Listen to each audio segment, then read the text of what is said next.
صلوات. اللہم صل علی محمد وعلی محمد. تھی سکینہ کی یہ صدا بھائی، سکینہ کی یہ صدا بھائی، دم نکلتا ہے اب میرا بھائی، دم نکلتا ہے اب میرا بھائی، میرا جینا بھی کوئی جینا ہے، میرا جینا بھی کوئی جینا ہے، پاس بابا ہے نا چچا بھائی، پاس بابا ہے نا چچا بھائی، میری میت پہ ایک چھوٹی سی،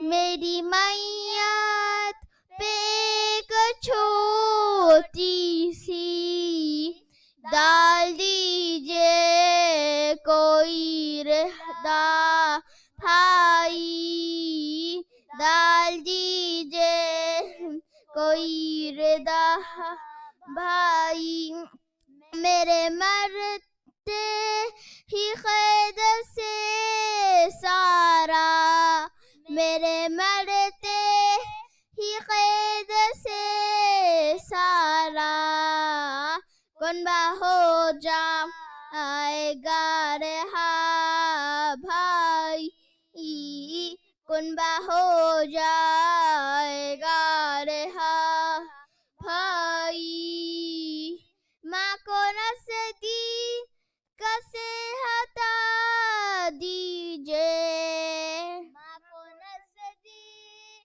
سے ہٹا دیجیے، ماں سے دیکھا نہ جائے گا بھائی، ماں سے دیکھا نہ جائے گا بھائی، تھی سکینہ کی یہ صدا بھائی. صلوات.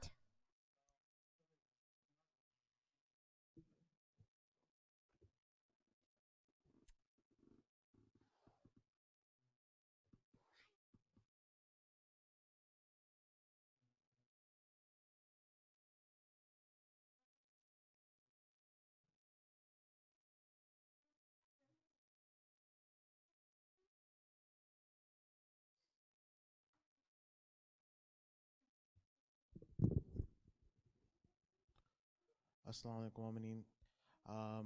Just a reminder that we are holding in-person program as well, so please come to the Al-Mahdi Islamic Center to attend the masjid.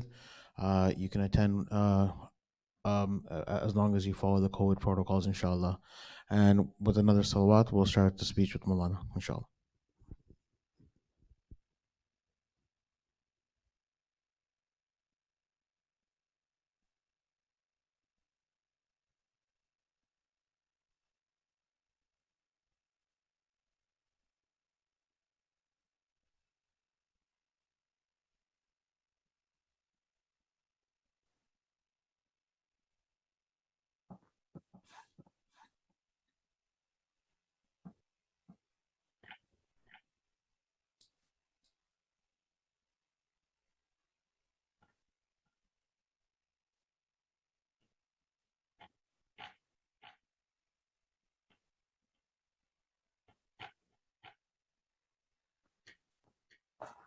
أعوذ بالله السميع العليم من الشيطان اللعين الرجيم بسم الله الرحمن الرحيم وبه نستعين لا حول ولا قوة إلا بالله العلي العظيم والحمد لله رب العالمين والصلاة والسلام على أشرف الأنبياء والمرسلين خاتم النبيين شفيع المذنبين رحمة للعالمين سيدنا ونبينا وحبيب قلوبنا والشفيع نفوسنا والطبيب ذنوبنا أبي القاسم المصطفى محمد اللهم صل على محمد وآل محمد وعجل فرجهم.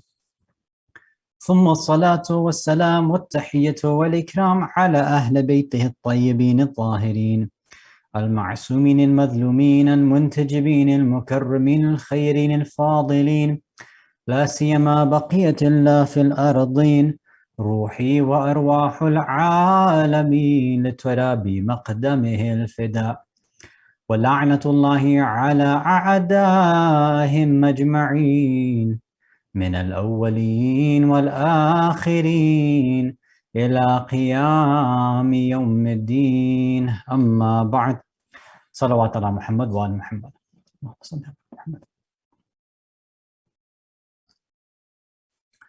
Mu'mineen, mu'minat, brothers and sisters in Islam and Iman, Salamun alaikum wa rahmatullahi wa barakatuh.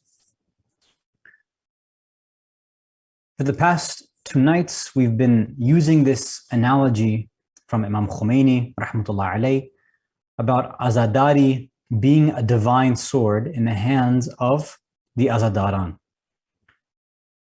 Those who commemorate the tragedy of Karbala, they do so in 4 different ways.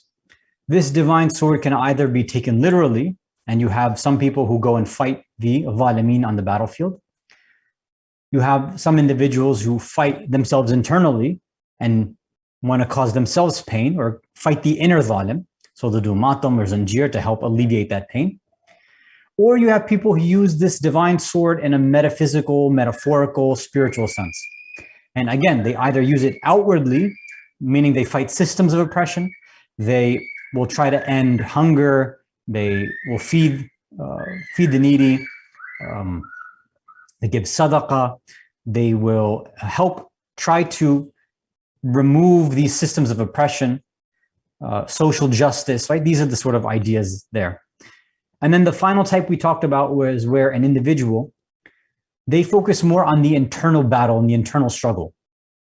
So they focus on du'as or ziyarat, the gham, the musibah, the sadness, the crying, the wearing of black, the poetry, the engaging in spiritual progression and change in islah. So they're focused more on that, or maybe they read books or they listen to lectures. And what we left with last night also was that these are all different ways that a person can mourn or benefit from the tragedy of Karbala and learn from the message of Imam Hussein and the Shuhada of Karbala. But we have to be careful of being judgmental or compartmentalizing and limiting azadari to just one of these things. So if we're the types that are more political in nature and you want to go out and protest, that's great. And you're doing it to honor the message of Imam Hussein, wonderful. But we should be careful of telling other people, if you don't come and protest, if you don't go to the jalus, if you don't do this, you're not a real azadar. We have to be careful of those sort of judgments. Likewise, we have to be careful of that sort of spiritual, intellectual arrogance of somebody who says, if you don't read the history, if you don't come to Majlis, if you don't read the books, if you don't listen to lectures, you're not an azadar as well. Like that, no, that's also not that's not something that's a good idea also. So we want to make sure that we are not allowing azadari to make ourselves arrogant, to make ourselves more egotistical. We have to be very, very careful. Azadari, as we know, is a form of islah. And islah and this idea of we're going back to the origin, refocusing ourselves back and reorienting ourselves back towards Allah and the pure Muhammadan Islam, sallallahu alayhi wa sallam. Allahumma salli ala Muhammad wa Muhammad wa ajal. That's a lifelong struggle. And whether we've just recently started azadari, and you're a kid, or whether you're a senior, right, an elder, and you've been performing azadari and commemorating and giving pursa to bibi for 30, 40, 50, 60 years, there's always going to be an islah to be performed. And maybe that might be even in your azadari itself, and we can try to expand our horizons. Then we left off with this idea that, okay, we know we're supposed to make these changes. We know we're supposed to perform islah and go back towards true original Islam. But sometimes there's these roadblocks. Sometimes we don't actually change. We don't make ourselves better. We don't try to reharmonize ourselves with Allah's irada and what His wishes are, and the deen of Islam and the teachings of the Ahlul Bayt. Why is that?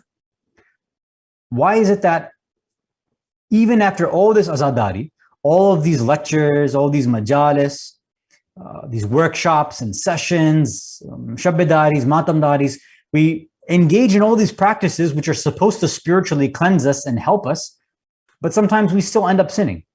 We still end up making all these mistakes. Why is it the case? And as I introduced last night, I want to give an analogy through this mythology of Superman, right? The DC character, for those who don't know. Now, normally, if I was in person, I would ask the question and see who knows. Can't really do that now. So I'm going to assume you're shouting out the answer as I ask the questions, right? So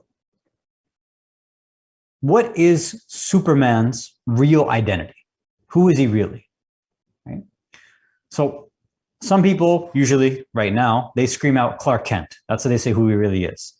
And if you answer that, you're wrong. That's not his real identity. His real identity is Kal-El, right? He's from what? He's not from Earth. He's not from Kansas. He's from Krypton. He's an alien, right? So he's not a human. So we can't identify him with his human identity. Now, I know some of you are like, where is this going? Just bear with me a few minutes and inshallah, hopefully it'll make sense. So those of you who know, right? I'll have to give a bit of the background story, right? So if you don't know Superman. So he's from the planet Krypton originally. His planet was dying.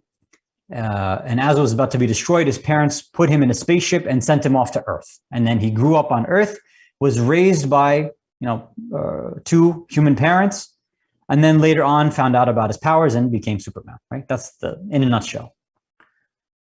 So now let's go back, right? He's not really Clark Kent. That's not who he really is. He's really Kal-El, right? This Kryptonian. But was he always Kal-El? Was he acting like Superman when he was younger? The answer is no. When he was younger, when he was a kid, they say all throughout high school, and sometimes even beyond high school, his identity wasn't Kryptonian. He wasn't going by Kal-El.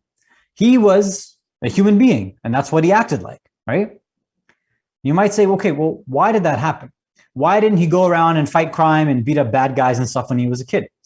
Well, they say he learned about his powers a little bit later. Okay, even after he learned about his powers, why didn't he immediately go out and fight people? He didn't do that, right? They say that in the comics, at least, and sometimes they show this in the movies and the TV series. When he first learned about his powers, the first thing that happened to him is that he freaked out. He got scared. And he didn't want to actually be an alien, right? When he learned about it, he's like, I don't want to do this. He felt the social peer pressure and was like, I don't want to go around and I don't want to be different than other people. I don't want to be Kal-El the Kryptonian. I want to be Clark Kent. That's what. I want to be Clark Kent the human. And it wasn't until he really thought about his identity, he thought about what he was really tasked with, his obligation, his wazifa on Earth, if you want to put it that way. And then he realized, okay, yes, I'm an alien. I've got these powers. I have to save humanity. I have to be a beacon of light and a hope for them. He embraced his real identity, and then he went on to become Superman, and the rest is history. So that's the basic mythology. Now, before we make the connection of what this has to do with our discussion, there's one more question that I want to ask, if you can recite a salawat ala Muhammad wa ala Muhammad.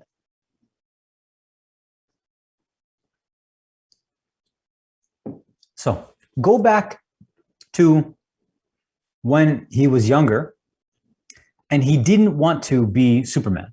He didn't want to be Kal-El. He just wanted to be Clark Kent, a boy raised in Smallville, from Earth. That's it, a normal person. He didn't want to fly or utilize his super strength or super speed or X-ray vision or laser eyes or none of that. Why is it that he didn't want to? I mean, imagine you and I, most people, if you ask them, what would you do if you got powers, right? People are like, yeah, I'd go and I would maybe fly to Palestine right away and, go, destroy the the Zionist occupying regime, or I'd go to Yemen, or I'd go to Afghanistan, right? People would have all these grand plans in their mind of what they would do immediately if they got powers, right? Hopefully it's not like egotistical or personal in nature. Usually we're thinking, oh, I want to go fight crime or go do something like that, right? We want to be Batman or Superman or something like that, or Spider-Man. But he didn't. He didn't want to be Superman. Why? Why is it that Superman didn't embrace his identity? Why was he just like, I want to be human, that's it? Think about two different factors in his life. The first was, who was he raised by? He was raised by human parents, right? He wasn't raised by Kryptonians. He wasn't raised by people who were telling him, yes, go and save mankind. He was being raised by people whose identity was, they were earthlings, they were humans, they didn't have powers. That's one factor. The second factor was that not only did he have human parents, all the other people around him were humans too, were earthlings. All his friends, right? All his enemies too, all his classmates, all his coworkers, they're all humans. So when these two factors affect him, he wants, because of that social pressure, he doesn't want to be different than everybody else. He doesn't want to act in contradiction to what everybody else is doing. Right? So he succumbs to that peer pressure and that social pressure initially. Now we can stop and ask ourselves the question, what is our identity? Who are we really? Now, many of you may say, right, if somebody asks you, who are you? What are you? You might say, oh, we're humans, right? Isn't that our identity? Somebody might say, well, I'm Pakistani, or I'm Indian, or I'm Afghani, or I'm Iranian, or whatever. Is that really your identity? Where are we from? Are we from Canada? Are we from the US? Are we from Pakistan or India? Or are we even from Earth? Is that our true identity? If we're going to say that Clark Kent is not Clark Kent, Superman is not Clark Kent, his real identity is Kal-El from Krypton. Are we making the same mistake with our true identity? Think about it for a second, if you can recite a salawat ala Muhammad wa ala Muhammad.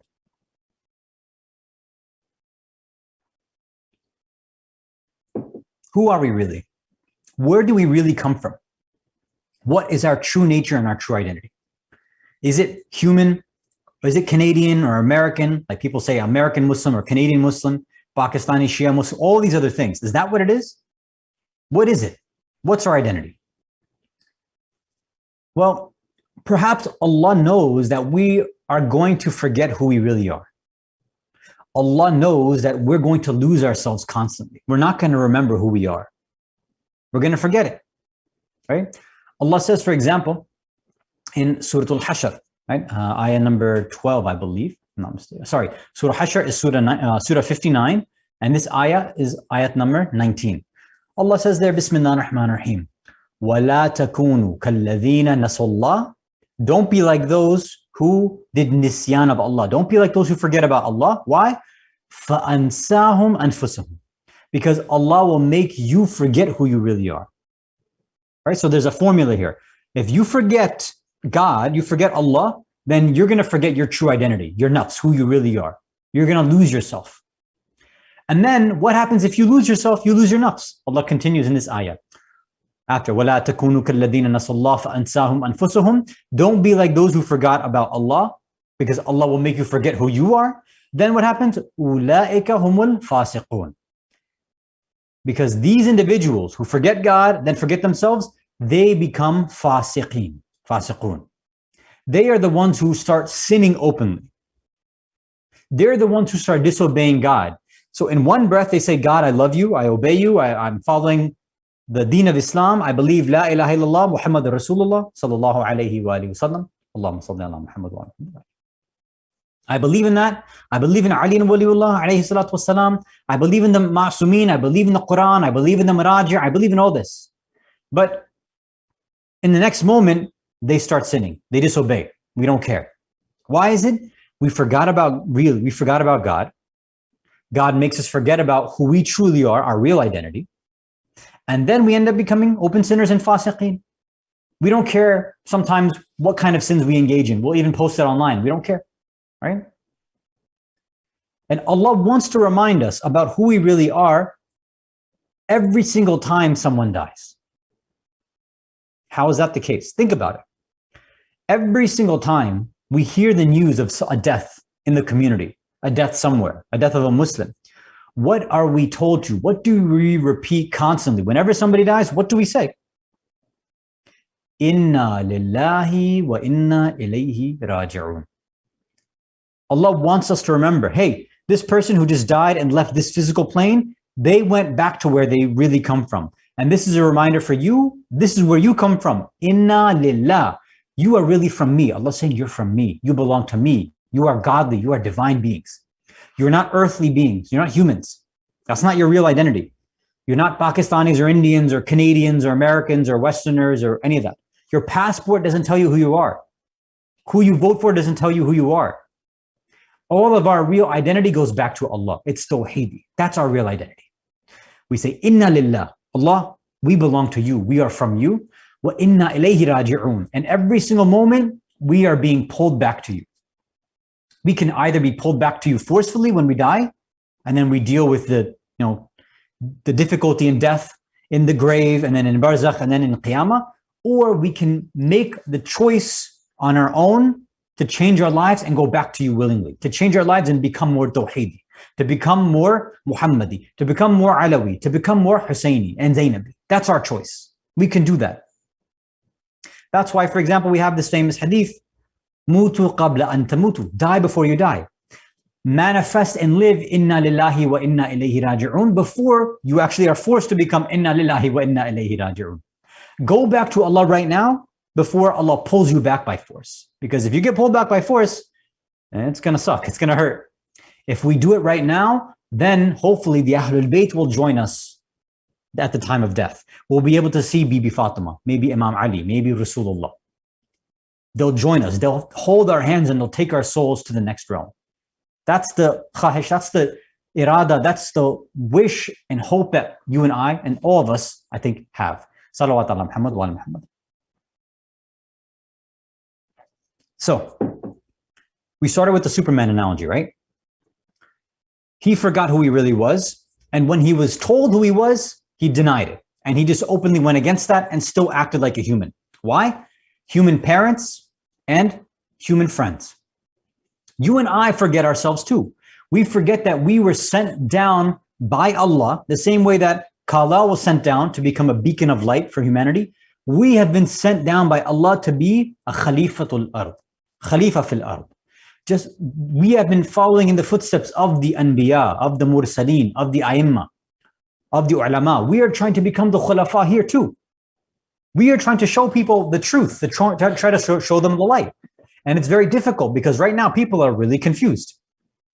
People are confused about if 2 + 2 = 4 or not. Are there two genders or not, right? People don't know reality right now. We, followers of the Ahlul Bayt, are the only ones who have a complete grasp on reality. Nobody else does. It's our job to show people this light. And if you and I don't believe that the haqq and truth and haqiqat is with the Ahlul Bayt and the Shia school of thought, then how are we going to share this light with other people? How are people going to go and say this is the message of Imam Hussein when they don't act upon it themselves? If you want to go tell people, hey, who is Hussein? You want to go tell them, do you know who Hussein is yourself? Are you sure? We have to be very careful before we start preaching to everybody else. We have to clean house. Whenever you have guests over, you want to bring them to your house, bring them to your place, you need to clean up. Everybody knows, right? Anybody who has a typical Desi mother, nobody can come to the house unless you spend the whole day cleaning it up and getting it ready so that you can have guests. Why is it that we start, inviting all these people? Let's bring them to Islam, have interfaith and intrafaith and all this other stuff. Are our centers, are our hearts clean? Do we really want to invite people? Are we ready to show them the message of the Ahlul Bayt? Do we really know it? We should think about this, inshallah, and be honest with ourselves and ask and answer if that's really true or not. Salawat ala Muhammad wa ala Muhammad. So, what makes us lose our identity sometimes? The same two factors that affected Kal-El to make him more Clark Kent, to make him reject being Superman, the same things affect us, that sometimes we don't embrace our Islamic identity. And that's the same thing. Clark had parents that didn't want him to be Superman, that made him human. And sometimes we also, because of our tarbiyah or lack thereof, we are sometimes raised in an environment where we're not getting the most deen that we deserve. Sometimes our parents are not religious. And may Allah forgive them and guide them, right? I'm sure they did the best they could, right? Taking the information from India or Pakistan or wherever they came. They're trying to guide people here. They, raise their kids here in a safe, secure environment. But we know that the Islamic education in Pakistan and India wasn't, the best. Nobody really went around and taught tarbiyah classes, right? So we can't have these crazy expectations from that generation. But maybe that's why a lot of us, I'll tell you myself too, for a while, I even blamed my parents, and may Allah bless their souls. But then I realized later that, they just didn't know any better. So the first thing is sometimes we are not raised with the proper Islamic information that we need to grow. And that's why our parents have set up a base for us, which is great, right? We are coming to the centers. We are engaging in azadari. The culture of Husseyniyat is in our hearts, and we need to continue that. And we should keep strengthening that and making it even stronger. But we need to improve as well. We need to go beyond that. They've given us the base foundation, the bunyad. We have to make that even stronger. That's our job. In addition, the second factor then is in the same way Clark was affected by his friends and extended family, we are sometimes affected by our friends and family as well. If we have friends or family members that aren't really the best, aren't really the most practicing, then that's going to affect us as well, right? So the two things then we have to start thinking about. Rethink and think about what kind of tarbiyah did I receive when I was growing up? How can I improve upon that? And if for those young parents who are out there, how I should go and focus myself, my wife and I, my spouse and I need to learn proper Islamic tarbiyah so that we can give our kids more than we got from our parents. We need to learn all these spiritual tricks and techniques on how to raise spiritually conscious children. Parenting by free play, for example. Parenting where the child is the master, the Syed in the household, in the 0 to 7 phase, right? And again, I'm not going to go through all that, but most of you have heard these things before. And secondly, the other point that we need to do to help reclaim our identity is that we need to make sure the people we surround ourselves with, our friends or our family members, they need to be people that we really want to strive to become. To become, if these people are not more successful than us, they're not more spiritual than us, then they're only going to drag me down, right? If I know in my heart that, swearing and cursing is not good, I know that it's haram, I shouldn't be doing it. But the people, my friend circle, my cousins, they're people who curse constantly and they don't care. If I hang around them, it's going to affect my soul. I need to start slowly cutting myself off, right? I have to be careful. We have to be careful of secondhand sin, right? If you don't like smoking, for example, you don't like secondhand smoke. If you don't like sin, then you're not going to like secondhand sin. So we have to make sure we control our environment as well. Even those of you who are in business, you know that the people who are the most successful in their entrepreneurial life, their business life, are the ones who surround themselves with people who are more successful than them because they start learning all the tools of the trade and the tricks from them.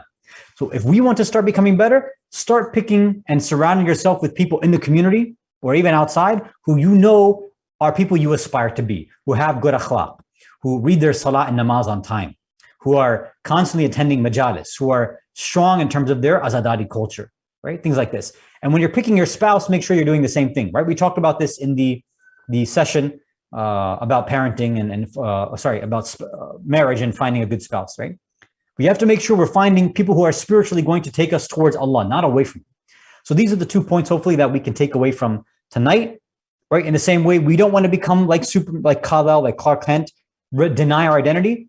Allah has sent you and I to become beacons of light and hope, to share the message of the Ahlul Bayt. We can only do that if we can improve upon the tarbiyah that our parents have given us, and we make sure that the people around us are not holding us back.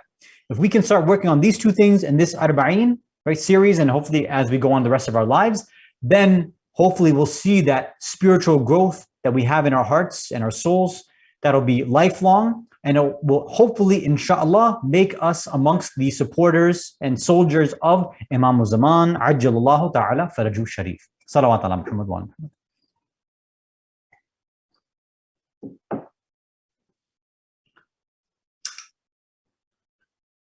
We've been going through the Masa'ib and Musibah, starting from Medina. Medina is it's a place that has a very special place in the hearts of Shias. And of course, it had a very special place and the heart of Imam Hussein.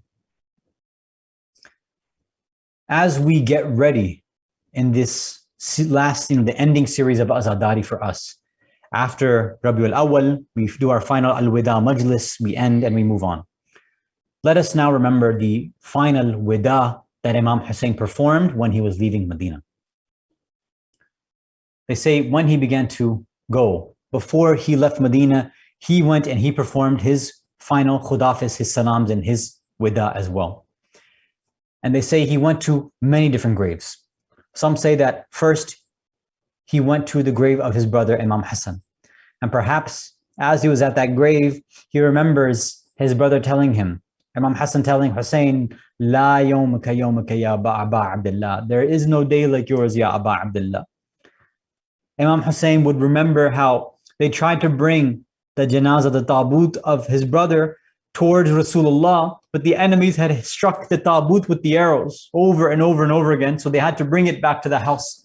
And do you remember how when the tabut of Imam Hassan was sitting and Abbas and Hussein were taking the arrows out of this tabut, they say that Zainab came forward and Zainab went to Imam Hassan, went to Imam Hussein and her brother Abbas and said, let me help take the arrows out of the tabut and the body of my brother Hassan as well. He's my brother too. Abbas turns to Zainab and says, Zainab, this is not something that a sister should be doing for her brother. This is not something. Let Hussein and I take care of this. And Zainab says, no, this is my duty. This is my brother. This is my akhi Hassan. I have to help out. And they say that she began taking out the arrows one by one. Hey Zainab, remember now Zainab on the plains and the battlefield of Ashura on Shami Ghariba, as she's being taken through the battlefield and she goes and sees the body of Imam Hussein and she falls on the body of Imam Hussein with all the arrows stuck there and she says that, Ya Hussein, Ya Akhi, if my hands were not tied right now, just like for our brother Hassan, I'd be pulling out the arrows from your body one by one. على لعنة الله على قوم الظالمين وسيعلم الذين ظلموا أي منقلب ينقلبون إنا لله وإنا إليه راجعون رضا بقضائه وتسليما لأمره. ماتم حسين.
چیز کو خالق نے اتارا، دریا ہے ہمارا۔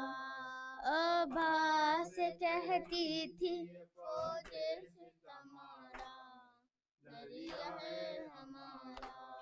عباس کہتی تھی فوج ستمارا، دریا ہے ہمارا۔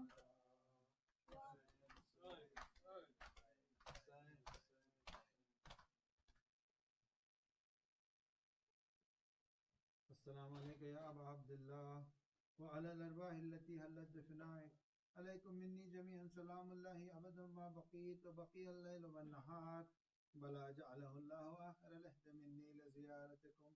السلام علی الحسین وعلی علی ابن الحسین وعلی اولاد الحسین وعلی اصحاب الحسین، خصوصاً سیدی و مولائی ابو الفضل العباس ابن امیر المؤمنین واختک زینب و ام کلثوم و بنتک سکینہ۔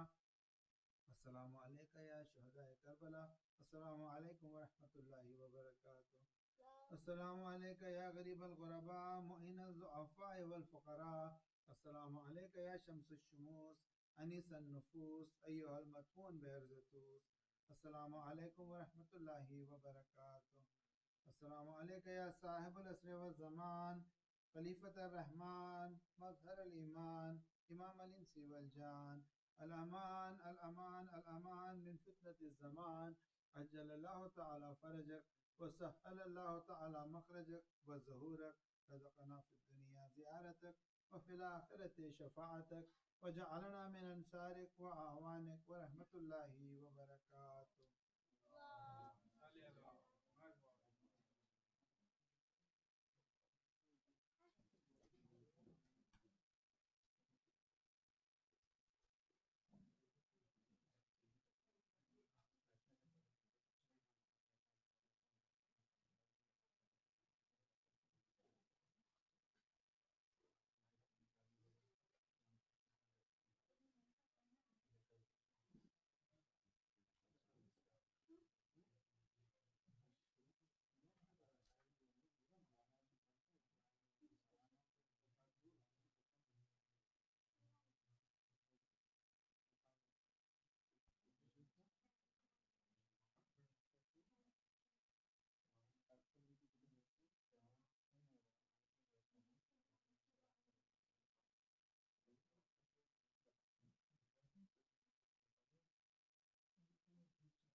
محمد وعلى محمد صلوات اللهم صل على محمد وعلى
دعا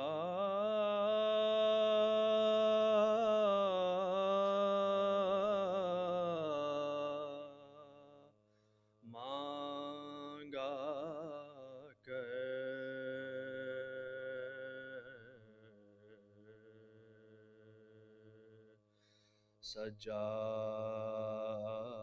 سجاد کے صدقے سے شفا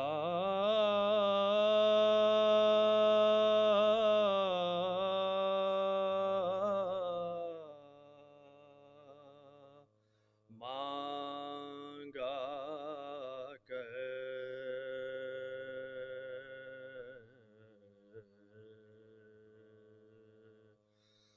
مل جائے گی تجھ کو غم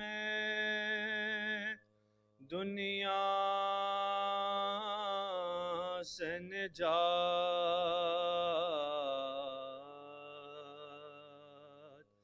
شبیر کا غم صبح ہو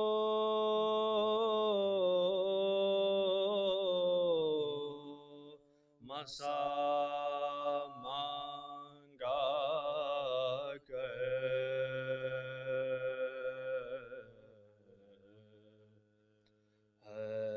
حیدر کے وسیلے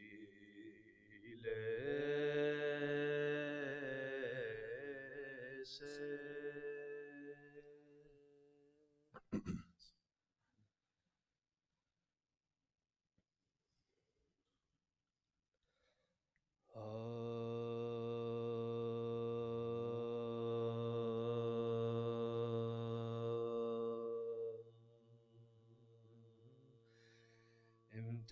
امتحان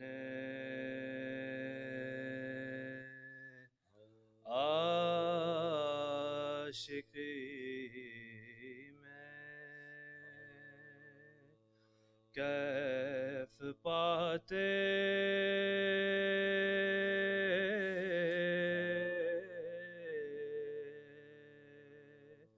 ہیں حسین امتحان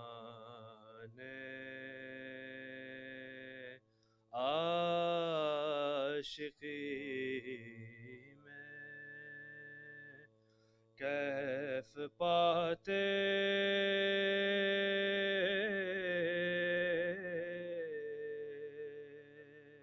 ہیں حسین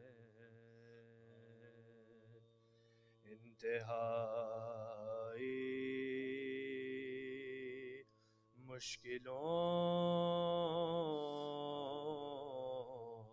میں مسکراتے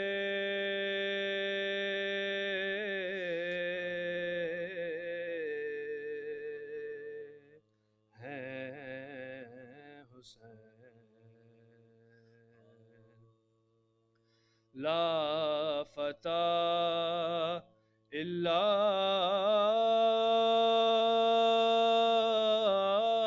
علی لا سیف الا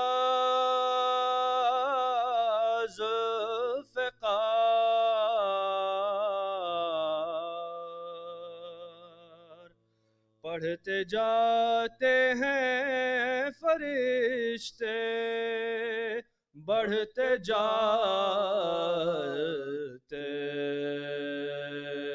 ہیں حسین امتحان عاشقی میں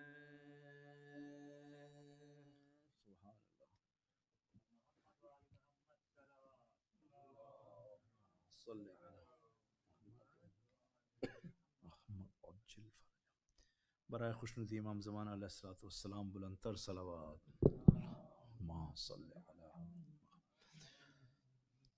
تمام مومنین مومنات کی حفاظت کے لیے، الخصوص جو لوگ وبا سے متاثرین ہیں اور بیماروں کی شفا یابی کے لیے، اور آج اور کل میں کچھ مومنین و مومنات یہاں سے عازم سفر ہوئے کربلا معلیٰ کی زیارتوں کے لیے، ان سبوں کی حفاظت کے لیے، اور عمومی طور پہ تمام عزاداران سید الشہداء اس وقت دنیا میں جہاں جہاں عزائے سید الشہداء میں اپنا اپنا حصہ ڈالنا ہے، ان سبوں کی حفاظت اور سلامتی اور صحت کے لیے ایک دفعہ بآواز بلند نعرہ صلوات، اللہم صلی علی محمد وآلہ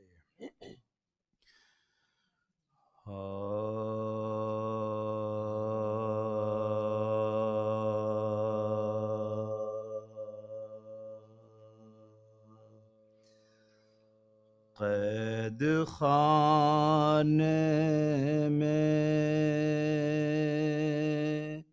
سکینہ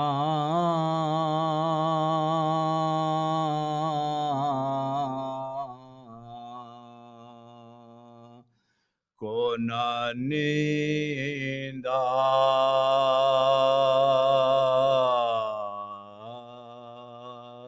آتی تھی،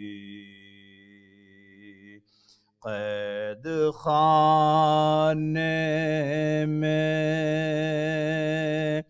سکینہ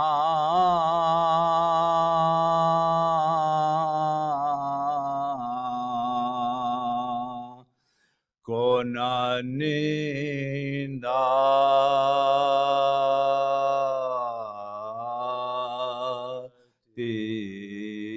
تھی، دم اندھیرے سے جو گھٹتا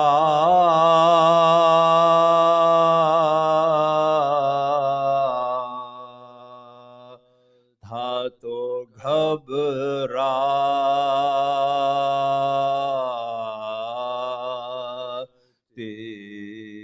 تھی، بانو لے کے بلائیں اسے سمجھاتی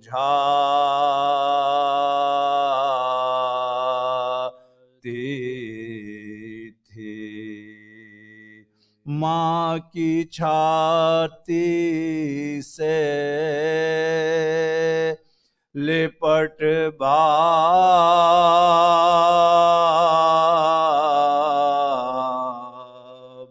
کو چلاتی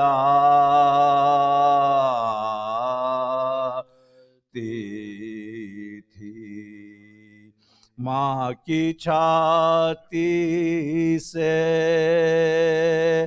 لپٹ بابا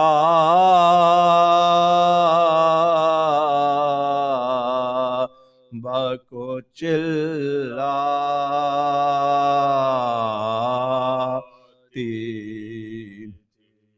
کس طرح صبر کے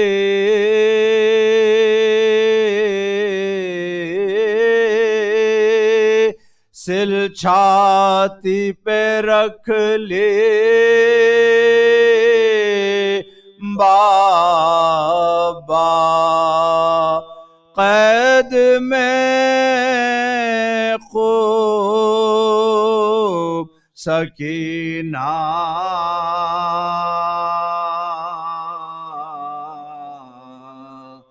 کی خبر لی بابا، قید خانے میں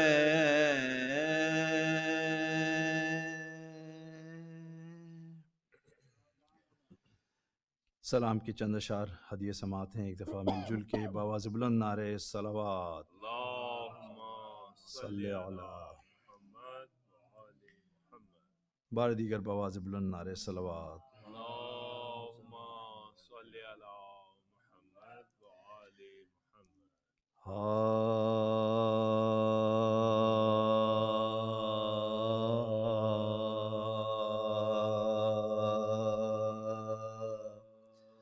حسب حسین سے ہے یا نسب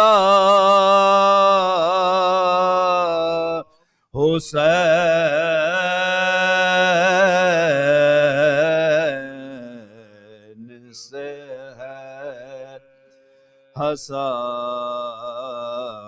حسین سے ہے یا نسب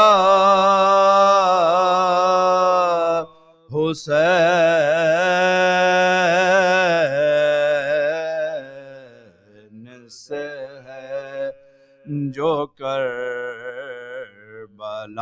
کو نہ سمجھے وہ کب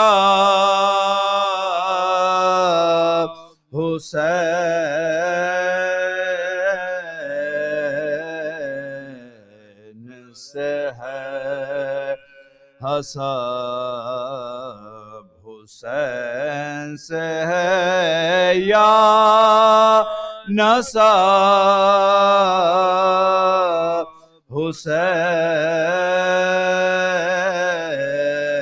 حسین سے نبی نے خود یہ کہا ہے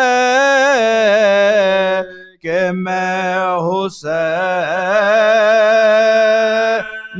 سے ہوں نبی کا جو بھی پتہ ہے وہ اب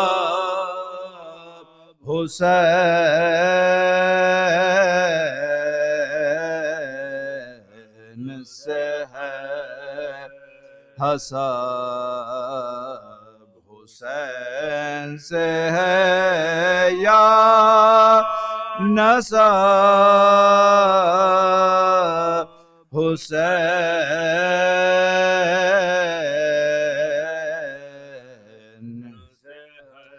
دوام یوں ہی نہیں خواہ کہ کربلا کو نصیب یہ خاک وہ ہے کہ جس کا ادب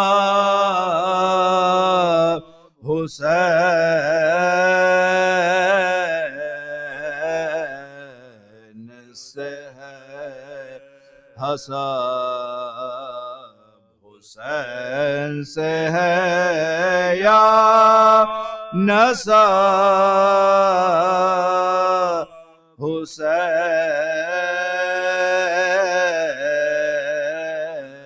حسین سے ہے عطا کے باب میں دستے عطا ہیں دستے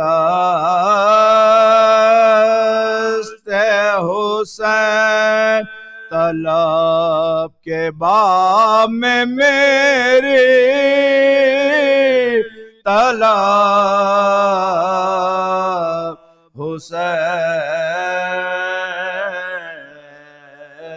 حسین سے ہے حسب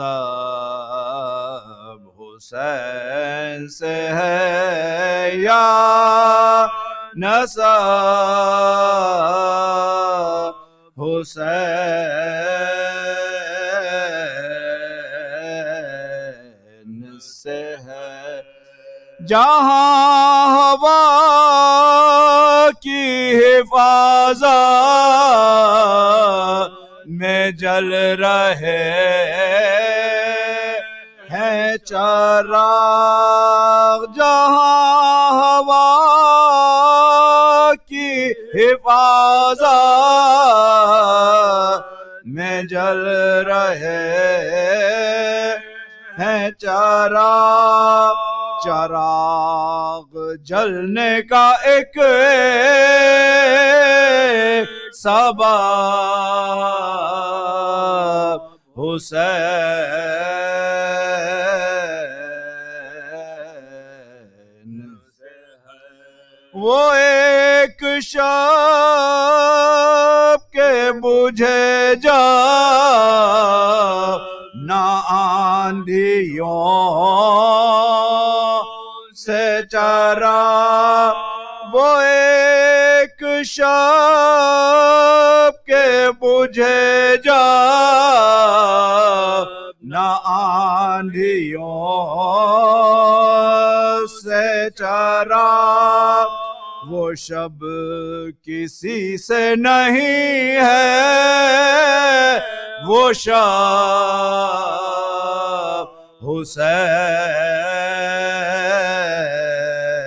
حسین سے ہے حسب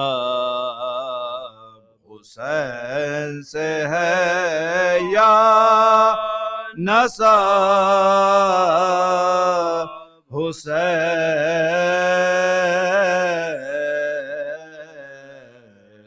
سے ہے شہید مر نہیں سکتا شہید زندہ ہے یہ امر رب ہے تو یہ امر رب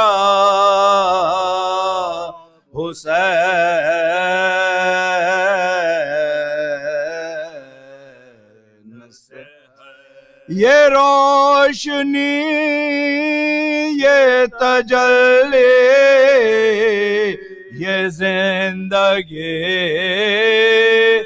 یہ شعور جو آپ دیکھ رہے ہیں یہ سب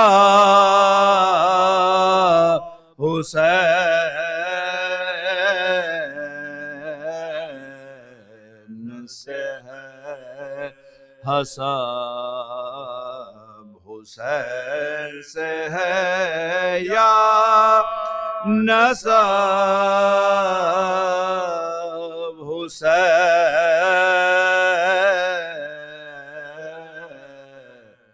سے ہے حسین فکر کا سورج حسین عشق کا چاند حسین فکر کا سورج حسین عشق کا چاند کہ زندگی میں ہر ایک تاب و تاب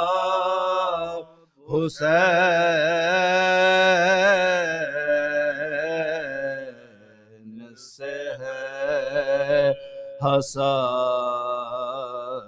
حسین سے ہے یا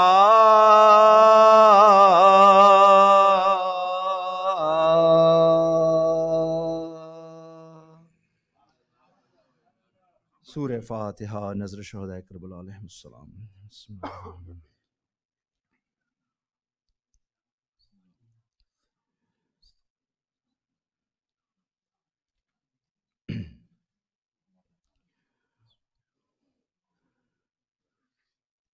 بارے دیگر نعرے صلوات اللہم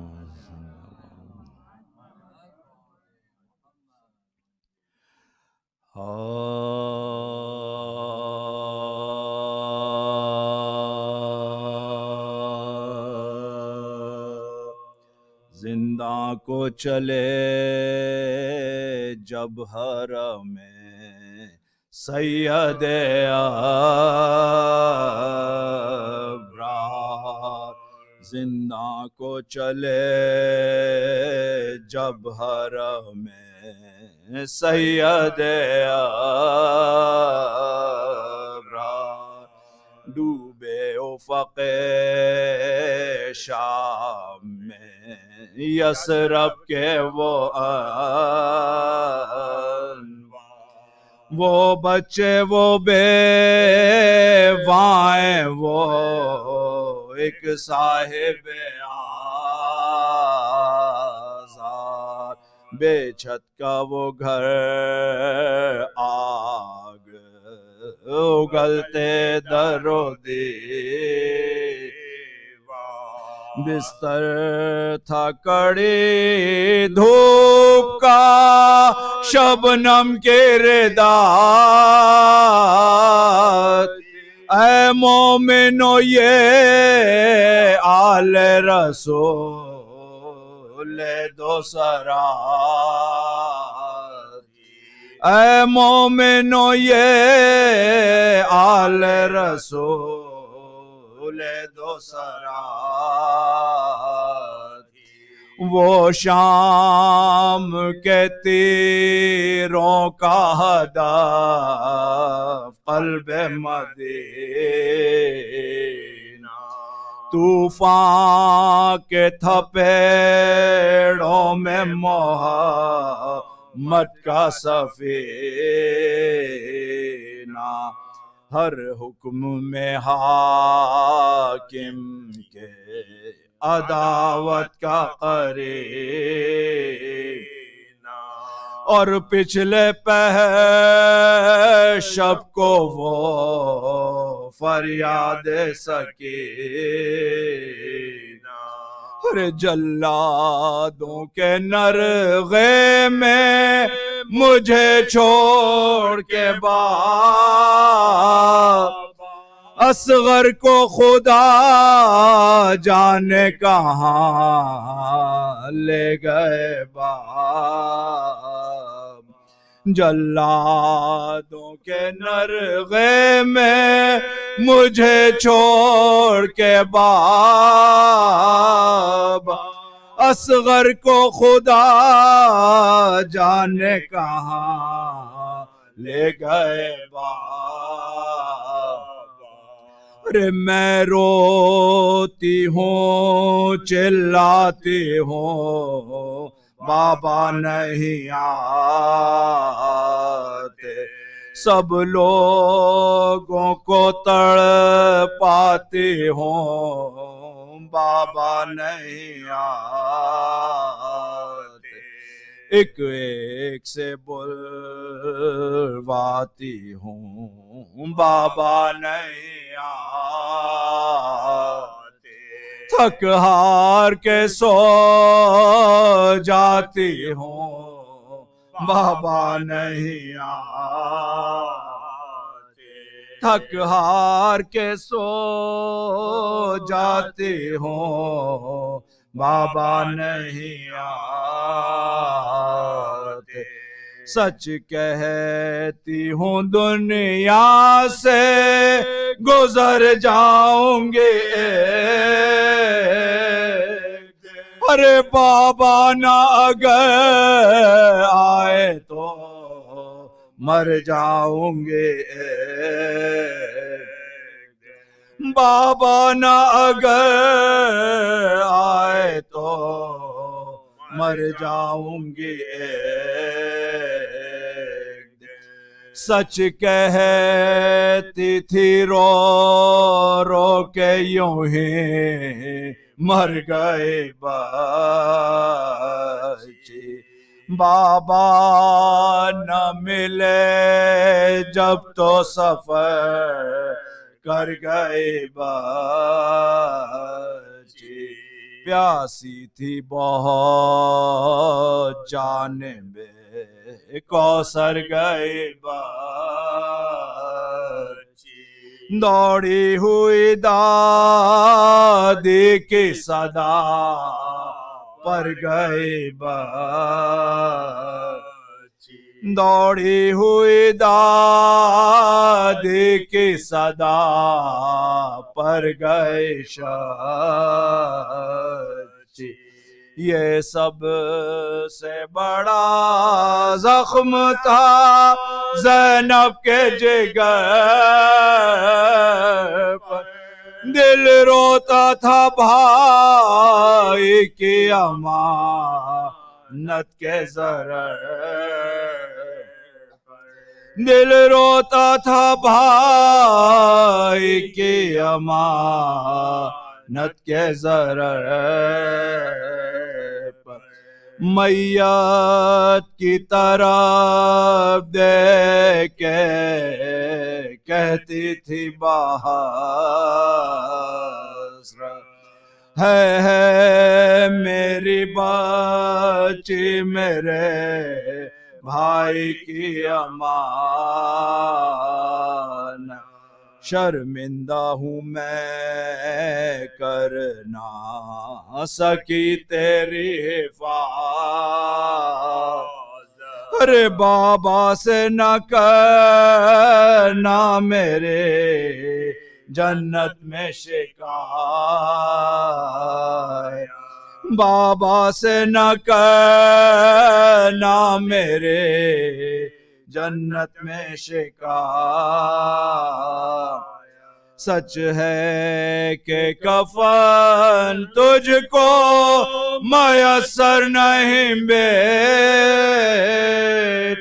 ارے میں کیا کروں سر پر میرے چادر نہیں بیٹی، میں کیا کروں سر پر میرے چادر نہیں بیٹی، روتی رہی زندہ میں وہ قسمت کی ستائی، سجاد نے بچی کی وہیں قبر بنائی، مجبوروں کو تقدیر اب اس موڑ پہ لائی، ارے زندہ سے ملے آل پیغمبر کو رہائی، زینب نے دیا حکم چلو کر وہ بلا کو، جاؤں گی وطن پرسا تو دے لوں شہداء کو، زینب نے دیا حکم چلو کر وہ بلا کو، جاؤں گی وطن پرسا تو دے لوں شہداء کو، جاؤں گی وطن پرسا تو دے لوں شہداء کو، زندہ کو چلے جا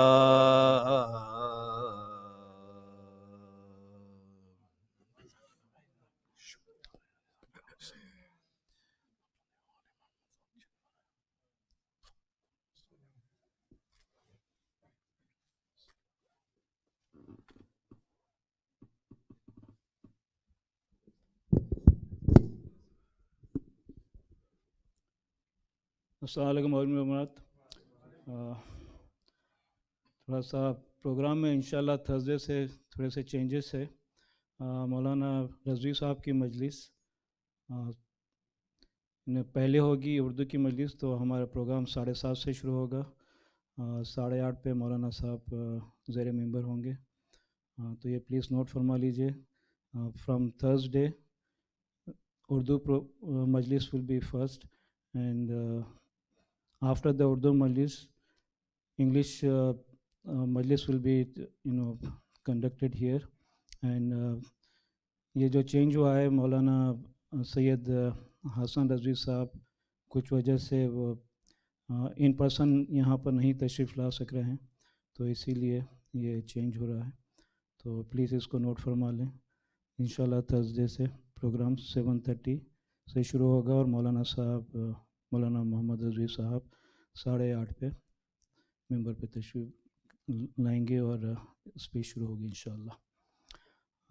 اس کے علاوہ کل کا پروگرام آج ہی کی طرح ہوگا، پہلے انگلش پروگرام پھر اردو پروگرام، تو کل کی مجلس مولانا صاحب 9:15 پہ ہی شروع ہوگی۔ آپ سب سے گزارش ہے کہ ہم کو جتنے سے جتنا ہو سکے ڈونیشن دیجیے، یہ مجلس آپ لوگ صرف $200 پہ اسپانسر کر سکتے ہیں، اور آج کے مرحومین کے چند نام لے رہا ہوں، اس سے پہلے آپ لوگ ایک سورہ فاتحہ اور 3 الحم اگر آپ پڑھتے رہیں تو میں مرحومین کے نام لینا شروع کرتا ہوں. قاسم علی بھٹ صاحب، قربان علی بھٹ صاحب، اصغر علی بھٹ صاحب، معراج علی بھٹ صاحب، سردار بیگم صاحبہ، زبیدہ خاتون صاحبہ، مریم بی بی صاحبہ، حشمت بی بی صاحبہ اور مرحومین of Sibtain Akbar and family. الفاتحہ.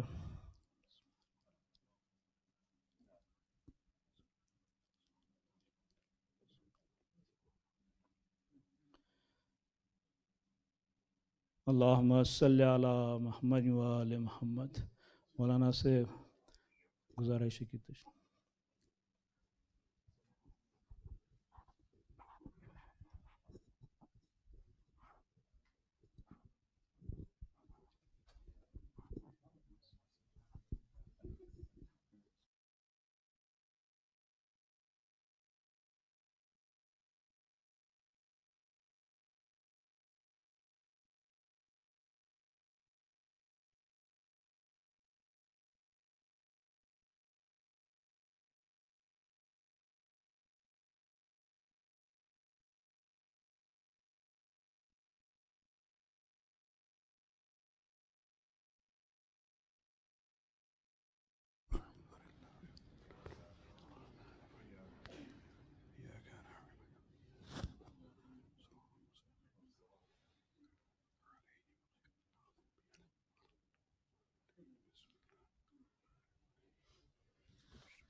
أعوذ بالله من الشيطان اللعين الرجيم. بسم الله الرحمن الرحيم.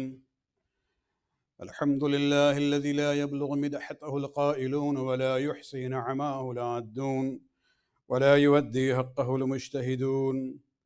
الذي بعد فلا يرى وقرب فشهد النجوى تبارك وتعالى. والصلاة والسلام على سيد الأنبياء وخاتم المرسلين وشفيع المذنبين سيدنا ونبينا بالقاسم محمد.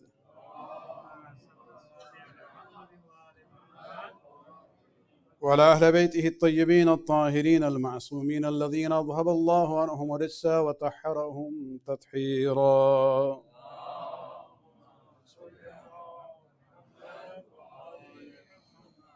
واللعنة الدائمة الباقية لأعدائهم ومنكر فضائلهم وغاصب حقوقهم من الآن إلى قيام يوم الدين.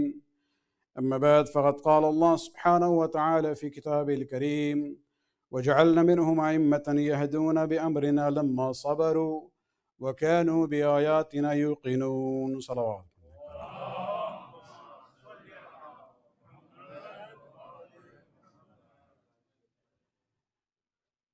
اشرع اربعین سید الشہداء ہے جو جنرل تھیم اور سبجیکٹ ہم نے ان مجالس کے لیے انتخاب کیا ہے، اس کا تعلق تاریخ اہل بیت اور سیرت کے حوالے سے ہے، جس میں ہماری کوشش یہ ہے کہ ہم اس حقیقت کو آپ کے سامنے پیش کریں کہ اولیاء الہی، چاہے وہ انبیاء کی شکل میں ہوں، مرسلین کی شکل میں ہوں، ائمہ کی شکل میں ہوں، ان سب کا مقصد ایک ہوتا ہے. ان کے مشن میں اور گول اور پرپز میں کوئی فرق نہیں ہے، لیکن اس مقصد تک پہنچنے کے لیے تدبیریں جو اپنائی جاتی ہیں وہ حالات کے لحاظ سے ہیں، زمان و مکان کے اعتبار سے ہیں. مقصد میں وحدت ہے لیکن تدابیر میں آپ کو ڈفرنس نظر آئے گا، اور اس سے گھبرانا نہیں چاہیے. اور اس لیے ہم نے سب سے پہلی مجلس جو تھی اس میں ہم نے صلح امام حسن اور قیام امام حسین کے ایک کمپیریزن پیش کیا تھا، اور دونوں میں جو ربط ہے اس کو ہم نے کوشش کی تھی آپ کے سامنے پیش کرنے کے لیے کہ یہ کوئی ایک دوسرے سے متضاد نہیں تھے. صلح کا عمل امام حسن علیہ السلام کا اور قیام امام حسین علیہ السلام جو ہیں ہدف کے اعتبار سے ایک ہی ہے، حالات کے لحاظ سے تدبیریں بدل گئی. لیکن اگر آپ کو یاد ہو وہ جملہ کہ خود امام حسین علیہ السلام نے اپنا پہلا قدم اسی وقت اٹھایا ہے جب صلح امام حسن کی آخری شرط پامال ہو گئی، یعنی ایک لحاظ سے یہ دونوں عمل جو ہیں دے فالو ون another، اس میں کوئی جدائی نہیں ہے۔ کل کی مجلس میں ہم نے کوشش کی تھی چوتھے امام کے سیرت کے لحاظ سے اس واقعے کو پیش کریں کہ امام بنو امیہ کے اس دور سے گزرے ہیں جو بہت ہی ظالم و جابر خلفاء کا دور تھا، اور امام نے جو جہاد کی ہے قلم کے عنوان سے، بیان کے عنوان سے، وہ ہم سنتے رہتے ہیں، لیکن کل ہماری کوشش تھی اس پہلو کو پیش کریں کہ عبد الملک بن مروان جیسا بہت ہی ظالم و جابر خلیفہ نے ایک بدعت شروع کی تھی۔ کوشش اس کی یہ تھی اس لیے کہ مکہ جو ہے عبداللہ بن زبیر کے کنٹرول میں آ چکا تھا، 10 سال تک اس کا انفلوئنس رہا، فوج بھی تھی اس کی، اور وہی لوگ ہیں جو بانی بنے ہیں، باعث بنے ہیں جناب مختار کے قتل کی، یعنی عراق تک ان کا انفلوئنس ایک لحاظ سے گیا تھا۔ اور عبد الملک بن مروان یہ پسند نہیں کرتا تھا کہ شامی اور مصری حجاج جو ہیں مکہ جائیں، وہاں اس انفلوئنس کو روکنے کے لیے اس نے القدس کی اہمیت کو بڑھانا شروع کیا۔ ہمارے لیے القدس اہم ہے لیکن کعبے کے مقابلے میں نہیں ہے، اور آپ حج کو ریپلیس نہیں کر سکتے ہیں۔ اس کی کوشش یہ تھی کہ مسلمانوں سے کہا جائے یہ ہے چوائس، یا مکہ جائیے یا القدس جائیے حج کے لیے۔ اس بدعت کو امام زین العابدین نے ختم کیا ہے اتنے اچھے انداز سے کہ حکومت کچھ نہیں کر سکی، بیانات کے بنیاد پہ جو ہم نے تفصیلاً کل آپ کے سامنے پیش کیا ہے، اور عملی طور پہ بھی۔ ورنہ آج دیکھتے کہ آج مسلمانوں میں، اس لیے کہ افسوس یہ ہے کہ ہمارے برادران کی فقہ جو ہے وہ حکام کے مرضی کے لحاظ سے چلتی تھی، ورنہ آج دیکھتے عالم اسلام میں کچھ جو ہے مکہ جاتے ہوتے، کچھ جو ہے القدس کی طرف جاتے ہوں گے۔ صلوات پڑھنے کے بعد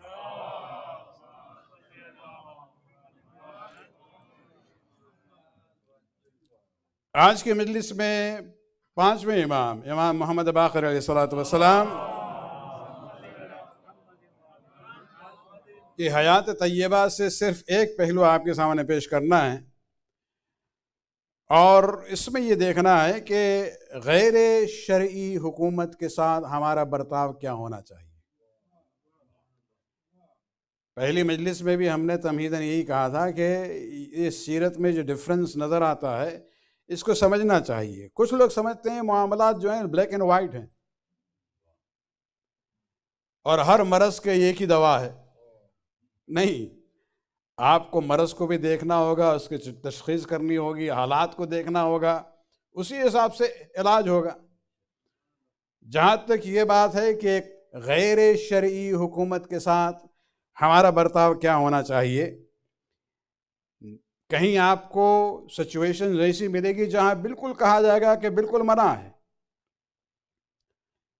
کچھ ایسی بھی سچویشن ہوگی جہاں کہا جائے گا منع نہیں ہے لیکن مکروہ ہے، کہیں کہیں وہ سچویشن بھی آئے گی جو کہ کہا جائے گا کہ مومنین کے مفادات کے خاطر جا کے شامل ہو۔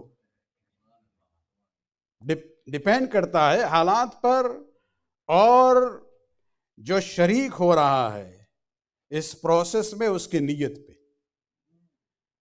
ایز اے پرسنل گول اور کیریئر کے طور پہ کوئی اس سلسلے میں جائے تو پھر وہ غلط بات ہے، لیکن اگر وہ یہ سوچ کے جائے کہ ہم جو ہیں مسلمانوں کے عام مفادات کے خاطر جا رہے ہیں تو پھر جو ہے صورتحال بدل جا سکتی ہے، اور اس میں بھی لیولز کی بات ہے۔ لہٰذا یہ مسئلہ اتنا سمپل نہیں ہے کہ بھائی جو بھی غیر شرعی حکومت ہے تو وہاں جو ہے کسی بھی ٹائپ کا تعاون یا انٹریکشن جو ہے بالکل حرام ہے، نہیں، حالات پر ڈیپینڈ کرتا ہے۔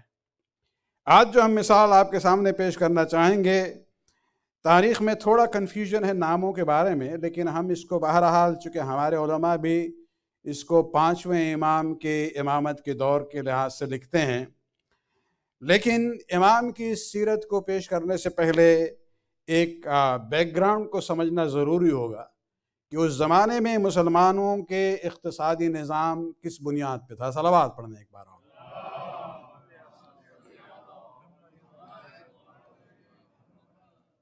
صدر اسلام سے لے کر تقریباً بنو امیہ کے حکومت کے دور میں، یعنی وسطی دور تک، عام طور سے لین دین کا جو معاملہ ہوتا تھا مسلمانوں میں وہ بارٹر شکل میں تھا. آپ کے پاس ایک مال ہے، دوسرے کے پاس کچھ اور ہے، آپ کو اس کی ضرورت ہے، اس کو آپ کے مال کی ضرورت ہے، آپ نے ایکسچینج کر لیا. یہ نہیں ہے کہ اس زمانے میں سکوں کا استعمال نہیں ہوتا تھا، نہیں، سکے اس زمانے میں ہوتے تھے، اور سونے کے جو سکے ہوتے تھے اسے دینار کہا جاتا تھا، چاندی کے جو سکے ہوتے تھے اسے درہم کہا جاتا تھا. لیکن وہ سکے جو ہے اسلامی نظام میں نہیں بنائے گئے تھے. سونے کے سکے جو تھے وہ ایکچولی ایسٹرن رومن امپائر کے سکے تھے جو پہلے سے چل رہے تھے، اور مسلمانوں نے جب اپنی حکومت حاصل کی ہے اس کو توسیع دیا ہے، پھر بھی وہی سکے چل رہے تھے. چاندی کے سکے وہ تھے جو فارس کے سلطنت ساسانی حکومت کے جو سکے تھے وہ رائج تھے. تو یہ دینار اور درہم کی جو بات ہم لوگ تاریخ میں سنتے ہیں، یہ مسلمانوں کے منٹڈ کوئنز نہیں تھے، یا تو بیزنٹائن امپائر کے تھے سونے والے سکے، یا فارس کے سابقہ سلطنت کے دور میں سے جو چاندی کے سکے چلے آ رہے تھے، اور اسی بنیاد پر سلسلہ چل رہا تھا. لیکن پھر اس میں تبدیلی کب آئی، اور اس تبدیلی میں جو ہے کنٹریبیوشن کس کا رہا ہے؟ ہم لوگ بہت کم ائمہ کے کنٹریبیوشنز کو جانتے ہیں. اس کے کریڈٹ ہم جو ہیں دوسروں کو دے دیتے ہیں بڑی آسانی کے ساتھ. اس لیے ہم چاہیں گے کہ اس مثال کو آپ کے سامنے پیش کریں. دیکھیے، یہ پورا علاقہ جو شام ہے، شام سے مراد Syria, Lebanon, Jordan and Palestine, پورا اسے شام کہتے تھے اس زمانے میں. یہ سیریا، شام سے مراد وہ سیریا نہیں ہے، یہ سیریا تو صرف فرسٹ ورلڈ وار کے بعد محدود ہو گیا ہے. تو یہ پورا شام کا علاقہ اور مصر کا علاقہ مسلمانوں کے فتوحات سے پہلے ایسٹرن رومن امپائر کا یہ حصہ تھا.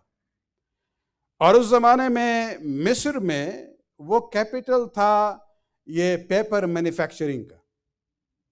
کاغذ جو ہے بنتے تھے اس زمانے میں، مصر واز دی مین سپلائر. اور چونکہ یہ ایسٹرن رومن امپائر کے زمانے سے سلسلہ چل رہا تھا، وہاں جو پروڈیوس کرتے تھے ان کاغذات کو، ان کا طریقہ تھا کہ وہ کاغذ میں وہ ان کا ٹریڈ مارک ہوتا تھا، ایمبوسڈ، اور اسے پھر آپ لکھتے تھے. لوگ غور نہیں کرتے تھے اتنا. مسلمان بھی اسی کاغذ کو فتوحات کے بعد بھی وہ مینوفیکچرنگ سسٹم وہ اسی طرح سے چل رہا تھا. یہاں تک کہ ہسٹورین جو لکھتے ہیں، عبد الملک بن مروان کی بات ہے یا اس کے بیٹے کی بات ہے، اس لیے کہ ابن کثیر نے یہ کہا ہے کہ یہ واقعہ چوتھے امام سے متعلق ہے. لیکن دوسرے جو رائٹرز ہیں، خصوصاً ہمارے جو رائٹرز ہیں، وہ سنی سورس سے لیتے ہیں، لیکن اس کو منسوب کرتے ہیں امام محمد باقر علیہ السلام کی طرف سے. تو اس میں تھوڑا پرابلم ہو جاتا ہے، اس لیے کہ عبد الملک بن مروان جو ہیں چوتھے امام کے دور کا ہے، پانچویں امام کے امامت کے دور کا نہیں ہے. مگر یہ کہ آپ کہیں کہ چوتھے امام کے زمانے میں یہ واقعہ ہوا ہے، لیکن خود امام نہیں گئے بلکہ اپنے بیٹے کو بھیج دیا کہ اس مسئلے کو حل کرو. جو بھی ہو، بہرحال ہمیں اس سے مطلب نہیں ہے. بات یہ ہے کہ ایک بنو امیہ کا خلیفہ تھا، چاہے وہ عبد الملک بن مروان ہو یا اس کا بیٹا ہو، اس کو ذرا انکویزیٹیو مائنڈ کا تھا. اس نے کہا کہ بھئی یہ جو کاغذ پر جو ٹریڈ مارک ہے یہ رومن اسکرپٹ میں ہے، ذرا یہ دیکھا جائے اس کا ہے کیا مطلب. مترجم بلایا گیا، اس نے دیکھا، اس نے کہا کہ اس میں لکھا ہے الاب والابن وروح القدس، the father, the son and the holy ghost. تو اس نے کہا بھائی یہ تو نہیں ہوگا، ہماری حکومت ہے، مسلمانوں کی حکومت ہے، ہمارے یہاں یہ پیپر کا پروڈکشن ہو رہا ہے اور ٹریڈ مارک میں لکھا ہے. the Father, the Son and the Holy Ghost. تو اس نے مصر کے گورنر کو حکم دیا کہ بھائی تمہارے یہاں جتنے کاغذ بنتے ہیں ان سے کہو کہ وہ ٹریڈ مارک جو ہے چینج کریں اور وہاں پر امبوز کریں شہید اللہ ان لا الہ الا اللہ، توحید کا کلمہ اس پہ ایز اے ٹریڈ مارک لکھ دیا جائے، امبوز کر دیا جائے. وہی ہوا. لیکن دائمری شافعی اپنے کتاب حیات الحیوان میں اس واقعے کو لکھتا ہے کہ جب ایسٹرن رومن ایمپائر کو معلوم ہوا یہ اور اسے دکھایا گیا تو وہ بڑے غصے میں آ گیا. اس نے ایک میسنجر کو بھیجا گفٹس کے ساتھ اموی خلیفہ کے پاس دمشق، یہ کہتے ہوئے کہ بھائی یہ جو تم نے چینج کی ہے پالیسی یہ ٹریڈ مارک کی کاغذ کے اوپر، اسے تم جو ہے ریورس کر دو. اور اس نے دلیل جو ہے بہت ہی دلچسپ تھی. اس نے کہا دیکھو جو تم نے چینج کیا ہے یہ تو پہلے سے چلا آ رہا ہے، یا تو تمہارے آبا و اجداد جو خلفاء تھے وہ غلط تھے تم صحیح ہو، یا وہ صحیح تھے تم غلط ہو. تو لہٰذا ہم جو ہیں دوستانہ انداز میں تم سے کہتے ہیں کہ you have to revise your decision, reverse کرو یہ. لیکن خلیفہ نے جو ہے غصے میں کہا کہ نہیں ہم یہ قبول نہیں کریں گے، اور اس نے ہدیہ بھی، تحفے کو بھی قبول نہیں کیا، میسنجر کو بھیج دیا. اسی طرح سے دوبارہ رومن سلطان نے جو ہے کوشش کی، دوبارہ بھیجا ایک اور میسنجر، کچھ اور قیمتی جو ہے تحفے بھیجے کہ شاید اس نے جو ہے اس کی ویلیو کو صحیح نہیں سمجھا. دوبارہ وہی ریکویسٹ، دوبارہ بھی خلیفہ نے جو ہے انکار کر دیا.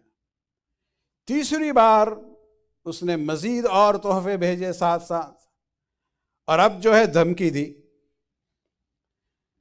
کہ اگر تم یہ نہیں کرو گے تو ہمارے یہاں جو سونے کے سکے ہم منٹ کرتے ہیں اس کی رائٹنگ ہم چینج کریں گے، اور اس میں تمہارے رسول کے خلاف توہین آمیز جملے لکھ دیں گے. اب یہ خلیفہ جو ہے وہ گھبرا گیا. اس نے کہا بھائی اس کے ذمہ دار ہم ہی ٹھہرائے جائیں گے، تمام مسلمان مجھے گالی دیں گے کہ ہم نے رسول اللہ کی توہین کی ہے، اور یہ سکے جو ہے یہ صرف ایک علاقے کے لیے نہیں ہے، یہ تو پوری دنیا میں پھیل جائیں گے اور رسول اسلام کی توہین ہوگی. یہ گھبرا گیا.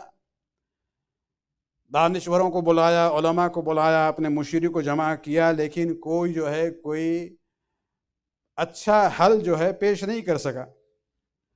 آخر میں اس حلقے میں ایک شخص تھا جس کا نام تھا روح بن زمبا. اس نے اس خلیفہ سے کہا انک لتعرف المخرج من هذا الامر ولکنک تتعمد ترکه. خلیفہ سے کہتا ہے کہ تجھے اس مشکل کا حل معلوم ہے کہ یہ حل کہاں سے ملے گا، لیکن تم جان بوجھ کے جو ہے اس طرف رجوع نہیں کر رہے ہو. تو خلیفہ نے کہا کہ بھائی تمہارا اشارہ کس طرف ہے؟ اس نے کہا علیک بالباقر من اہل بیت النبوی، صلوات پڑھنے کے بعد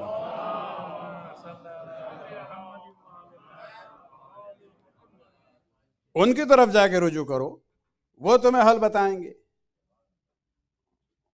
اس نے اقرار کیا تمہاری بات صحیح ہے کہ ہم نے توجہ نہیں دی ہے، حل اگر ہمیں ملے گا تو وہاں سے ملے گا.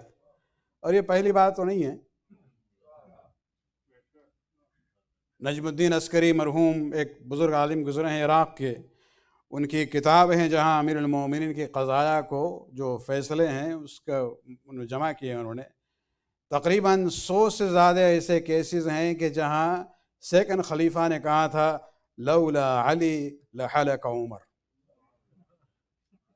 تو یہ کوئی نئی بات نہیں تھی، پہلے بھی ہو چکا تھا.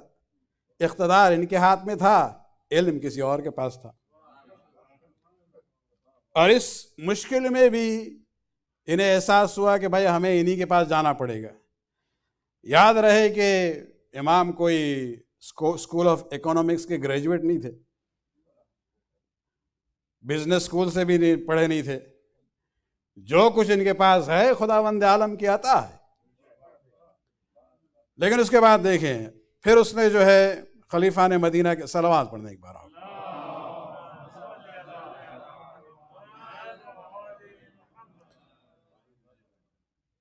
عبد الملک مروان ہو بن مروان ہو یا اس کا بیٹا ہو جو بھی تھا، اس نے مدینہ کے گورنر کو خط لکھا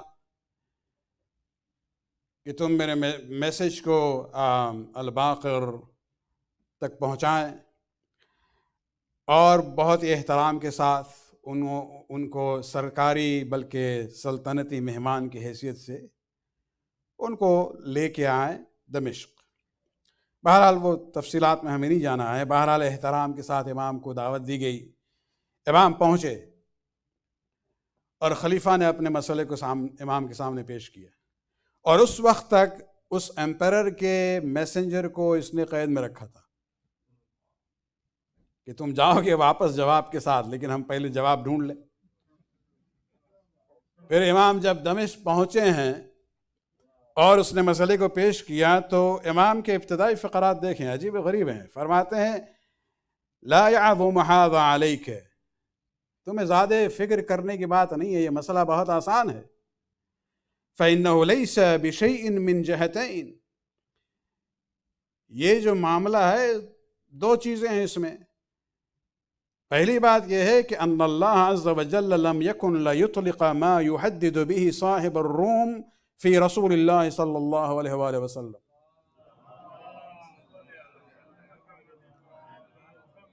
یعنی یہاں کوئی گھبرانے کی بات نہیں ہے. پہلی بات یہ ہے کہ خداوند عالم جو ہے رومی سلطان کو اس کا موقع نہیں دے گا کہ وہ رسول اسلام کی توہین کرے.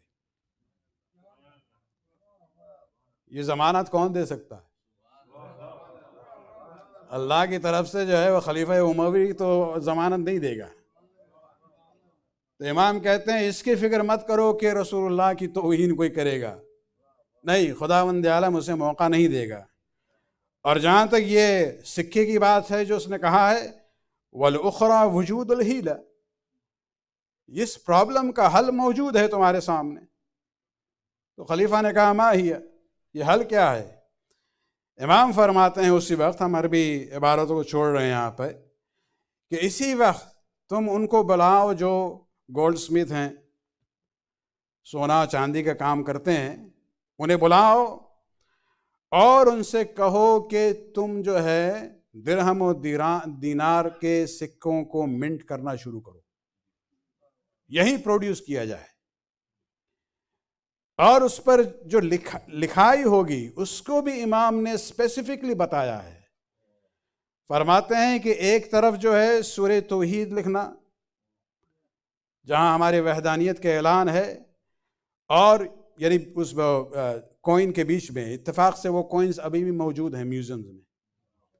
آپ اگر گوگل بھی کریں مروانی کوئنز کے نام سے، آل مروان کی حکومت کی بات ہو رہی ہے، اس میں آپ دیکھیں گے آپ کو وہ کوئنز ملیں گے کہ جہاں بیچ میں بیسیکلی اس میں لکھا ہوا ہے اللہ اللہ اللہ احد اللہ الصمد لم یلد ولم یولد. ایک لائن، دو تین لائن ہیں، اور اس رائٹنگ کے چاروں طرف لکھا ہوا ہے امام کے اس انسٹرکشن کی بنیاد پر محمد رسول اللہ ارسلہ بدین بالہدی ودین الحق لیظہرہ علی الدین کلہ.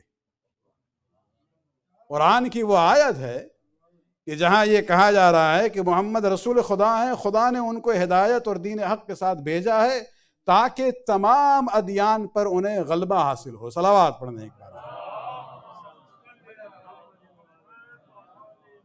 وہ توہین کی بات کر رہا تھا، امام نے کوئن میں ہی آیت لکھوا دی.